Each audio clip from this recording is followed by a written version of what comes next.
Okay, this is problem 1526. It's on page 668. And it's a little bit confusing because the problem statement is for problem 26 and 27, yet it refers to two different figures. So you have to be careful which figure you're talking about. The one that we're going to start off with is this one. There's a slide with a wheel mounted on it, wheel A.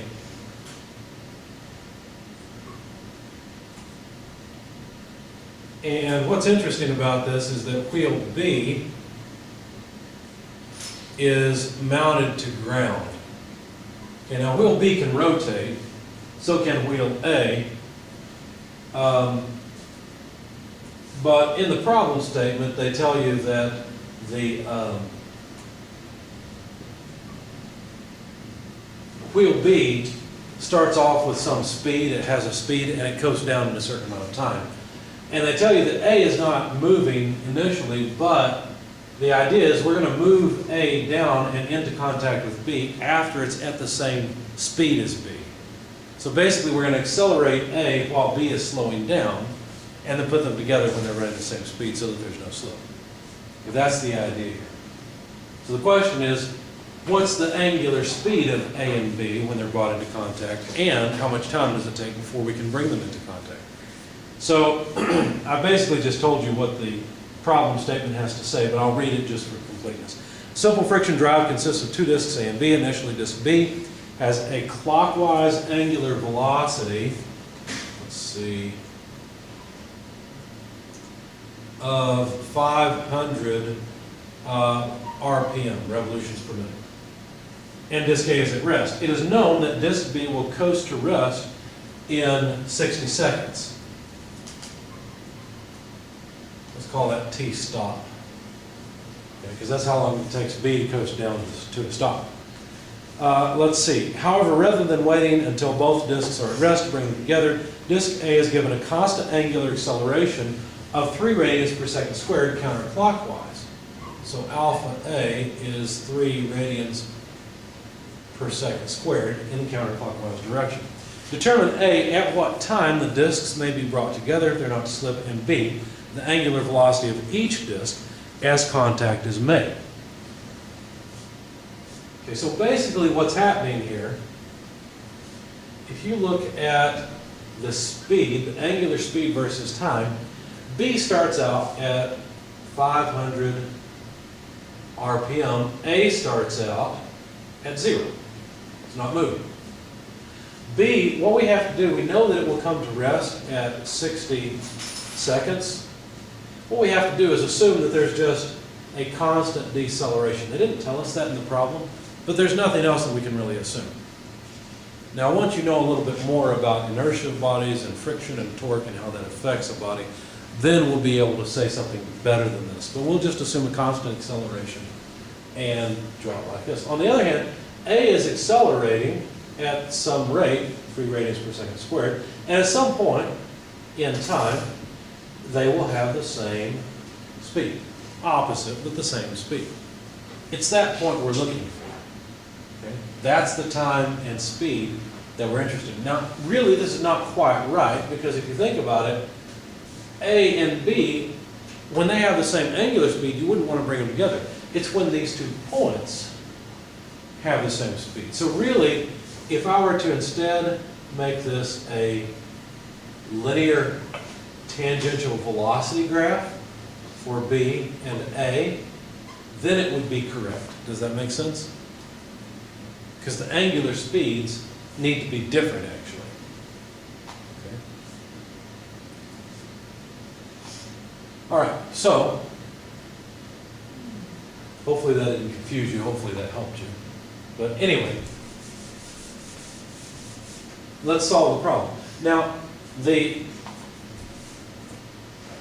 what we really need to know is the tangential velocity of this point as a function of time, and we need the tangential velocity of this point as a function of time, which is pretty easy to come up with, right? Because we've got a constant acceleration. So the tangential velocity would simply be omega r. And since I'm talking about A initially, I'll say omega A RA. We want to know the time when that is equal to the tangential velocity on B, so omega B RB. Now, if we're going to find this, then we need these two omegas as a function of time. But that's really easy because both have constant acceleration. In fact, for wheel A, it's pretty easy. Omega A equals omega naught of A, which is rest, right? Plus alpha A t. Right? So we can substitute essentially alpha AT for omega A. Okay? So this would just be alpha AT. How about omega B? Well, for B, that's also pretty easy. Omega B equals omega naught B plus alpha B t. Now notice that we know eventually this wheel is going to come to rest, but right now it's moving at 500 revolutions per minute. Now that means since we know it takes 60 seconds to slow down, we know we can calculate the angular acceleration of B. So let's do that first. The angular acceleration of B would simply be 500 RPM divided by 60 seconds. Okay, now I'm playing fast and loose with the signs. You notice I should have a negative sign in here, but I'm not concerned about the signs when I come up to here. Okay? So I'm not going to worry about it too much. I am going to pay attention to the units. There's 2 pi radians per revolution. That'll take care of the revolutions. And there's 1 minute per 60 seconds. Okay? So what we'll have here is radians per second squared. So I need you to grab your calculators, please. Multiply 1,000 pi, or divide 1,000 pi by 3,600. What do we get? Less than 1. What's that? 0.873. 0.873, thank you. 0.873 radians per second squared. That's the angular acceleration of B. Okay? Now, this may be a little bit confusing, but I'm going to go back to this equation again, and rather than applying it to the beginning and end points, I'm going to apply it to everything in between, just like I did for A. So instead of saying at 60 seconds the speed is 0, I'm going to say as a function of time, the speed will be something. Does that make sense? Okay. So 500 revolutions per minute, I should have also probably calculated just this numerator. So take this 0.873, if it's still in your calculator, multiply it by 60, and that'll give us what we need. 52.36. Thank you. So this is 52.36 radians per second. Okay? Because this is just the initial speed, omega naught b. Okay?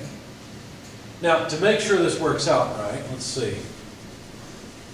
I know I need a negative slope here, so I'm going to say the speed of B is simply 52.36. You know what? I tell you what. Let's do it this way. Let's just say omega naught B less alpha BT, where I'm being careful in noting that as time goes on, the speed decreases. Okay, we're taking away speed. Okay. That way, I've got an expression for omega B. So now I can plug all of those things in. Basically, alpha A T R A is equal to omega B, but omega B is omega naught B less alpha B T multiplied by RB.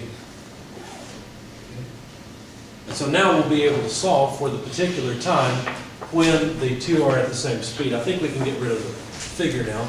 We're almost done with this. It'll only take us a few seconds. So alpha T R A plus alpha B T RB is equal to omega naught B.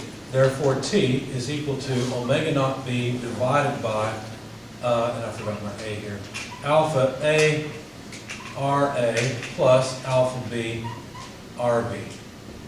So omega naught B is 52.36 radians per second.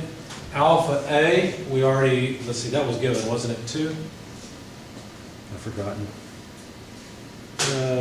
Let's see, no, it's 3. So So that's 3 radians per second squared. RA, I shouldn't have erased the figure. The radius of A is 120 millimeters, so that's 0.12 meters. Alpha B is 0.873 radians per second squared. And the radius of B is 0.08 meters.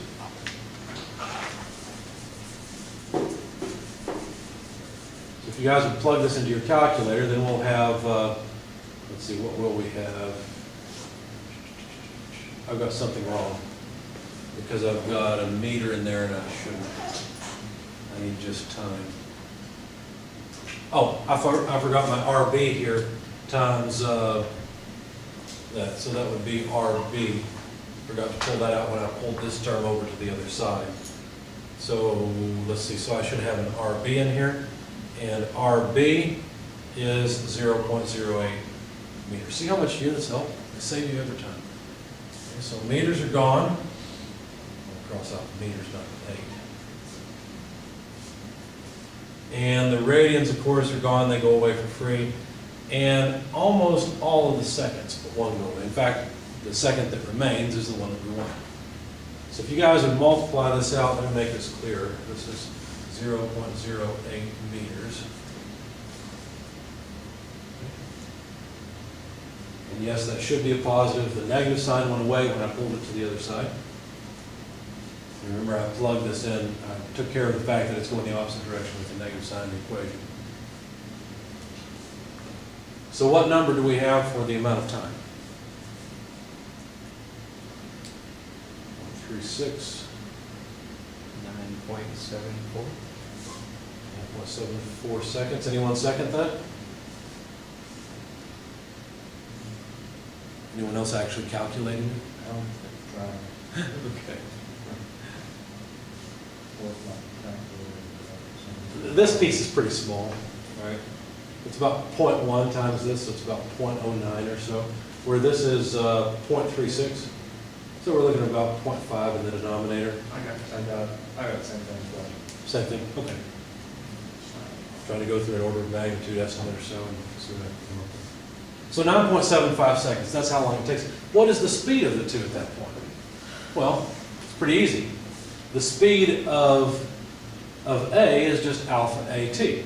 That's easy.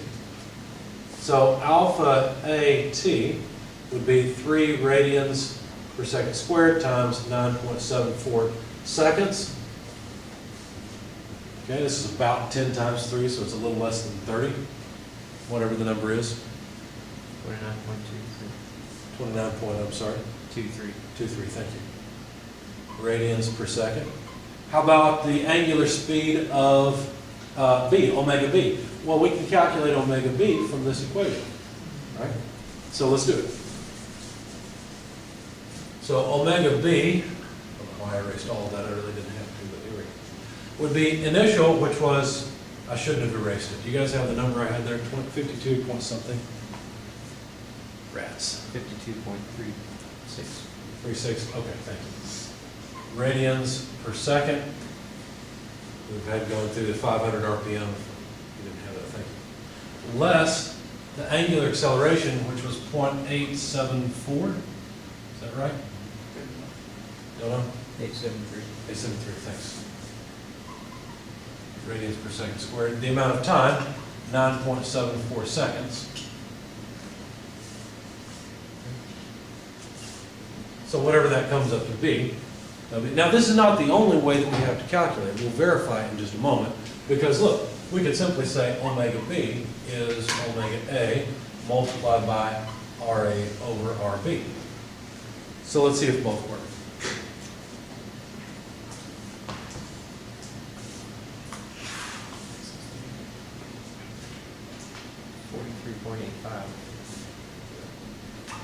Thank you. Now let's see if we get the same thing up here. So omega B equals omega A, which we know is 29.23. We have to multiply by the radius of A, which is 0.18, I think. Let me close my book.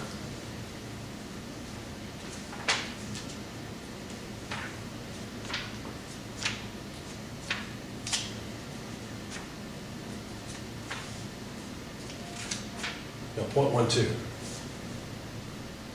0.12, and the radius of B is .08. So if we multiply 29.23 by .12 over .08, and that's what, divided by this 3 halves. So another half of this, which is about 15. Yeah, that should get us there. I think it should come out. Yep. 43.85. So it works. Okay, it's consistent. Any questions?